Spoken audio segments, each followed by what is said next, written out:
Hey guys, Hormone Guy here. Today we're going to be looking at how testosterone replacement therapy, also known as hormone replacement therapy, works in the male human body. So first up, we're going to be looking at how it affects the brain.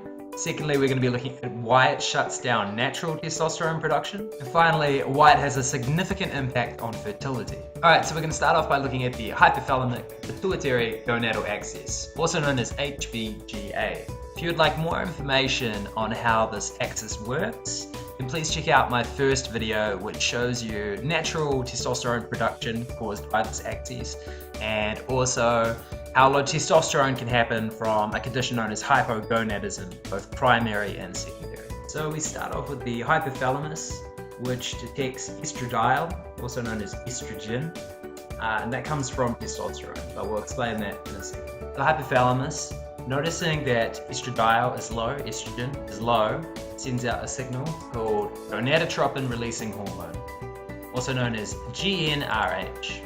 That GnRH then gets sent to the pituitary gland. Now the pituitary gland sees this GnRH and it says, hey, I recognize what you're sending, I know what I should do, and it starts producing two hormones. The first one is called luteinizing hormone, also known as LH. The second one is called follicle stimulating hormone, called FSH. Now these both get sent down to the testicles. The testicles say, I see your luteinizing hormone and I raise you testosterone production. So luteinizing hormone triggers testosterone production within the testicles. Endogenous, meaning inside the body, production of testosterone. That follicle stimulating hormone triggers spermatogenesis, so the production of sperm within the testicles. This causes blood levels of testosterone to rise.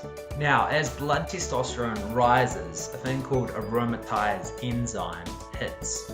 Basically what aromatase enzyme does is it takes a small portion of the testosterone and it converts it into estrogen. There's 4 types of estrogen. This type of estrogen is called estradiol, or E2. Now estrogen is a healthy thing, and regardless of what you've heard, men do have and need estrogen, okay? So a small portion, roughly 5 to 10% of your total testosterone will be converted to estrogen. Now the hypothalamus sees that estrogen is high, and it makes the assumption that if estrogen is high, then testosterone must be high too. Because of this, it downregulates, so it stops sending out nearly as much GnRH.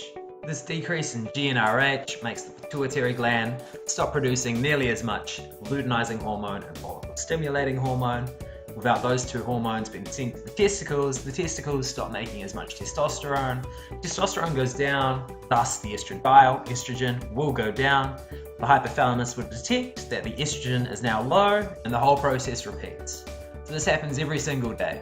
For a normal healthy male, the testosterone is normally at its highest in the morning, and then by the end of the day, this whole process has sort of run its cycle and it's at the lowest. You sleep that night and it starts again and produces a bunch. Now if you're like me, you probably have low testosterone, in my case, secondary hypogonadism, and you need to go on testosterone replacement therapy. So now we're going to look at how this axis gets affected by testosterone replacement. Now there are several different forms of testosterone replacement. There are gels, there are creams, there are transdermal implants, but the most commonly used and most effective form of replacement is intramuscular or subcutaneous injections of testosterone. So we're just going to be looking at how those injections affect the axis, but for the most part, all these different testosterone replacements have the same kind of impact. Now there are also a whole different range of testosterones with different half-lives, different release times and peaks and troughs, such as cypionate, propionate, sustanin 250. But for simplicity's sake, we're just going to call these injections testosterone, because they all do have the same sort of effect on the axis. Alright, so once we've injected testosterone exogenously outside of the body, testosterone levels in the blood are going to increase. Now the exact same thing with estrogen that happened before is going to happen again. So that testosterone that has been injected into the body is going to meet with aromatase enzyme and is going to convert into estradiol. So we're going to see an increase in estradiol or estrogen. That's going to tell the hypothalamus that, hey, we have enough estrogen, so we must have enough testosterone. So it's going to do what it normally does. It's going to down-regulate the GnRH, so it's going to send less GnRH. Now, with such a small amount of GnRH going to the pituitary gland is going to do the same thing. It's going to greatly decrease the amount of luteinizing hormone and follicle-stimulating hormone that it sends. Now, the testes aren't going to receive the luteinizing hormone and follicle-stimulating hormone signals that they normally receive. Now, the testes are a bit lazy. They're only going to work if they're told to by luteinizing and follicle-stimulating hormones. So because those signals are not being sent anymore, the testes are going to chill out. So they're going to stop producing testosterone, or at least greatly decrease the amount of testosterone they produce, as well as decrease the amount of sperm that they make through the process of spermatogenesis.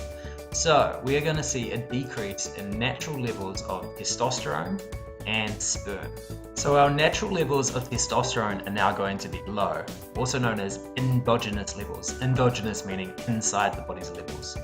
But our exogenous, outside levels of testosterone are going to be high. So now we are introducing testosterone via injection, so our outside introduced testosterone level is high, but our naturally produced testosterone level is going to continue to drop. So thanks to these injections, which are hopefully quite frequent, weekly or fortnightly, we're going to have a constant high level of testosterone and thus a constant high level of estrogen or estradiol. Now, after a few weeks of this, or months for some people, the hypothalamus realizes that, hey, estrogen just seems to always be high. I don't think I really need to work anymore. So it goes into hibernation. Likewise, because the pituitary gland hasn't received any signals from the hypothalamus, it says, hey, I never seem to be needed anymore, I'm going to go to sleep. So it does the same thing and hibernates, so it turns itself off. Now, if we go back to those lazy testicles that we were talking about earlier, it's now been weeks or months since they've received any signal to do their work. So they respond not necessarily by hibernating, but instead decreasing in size or atrophying. So they shrink themselves up because they're just not being used. So there's no natural testosterone production, there's no sperm production, so they shrink. This is what you hear about bodybuilders have small balls or any sort of sayings like that. It's because, well, they actually do. The balls do shrink because they're just not being used anymore. So now our body relies entirely on this exogenous testosterone production. So our hypothalamic pituitary gonadal axis has essentially been shut down. It's no longer being needed and our injections are replacing its main purpose.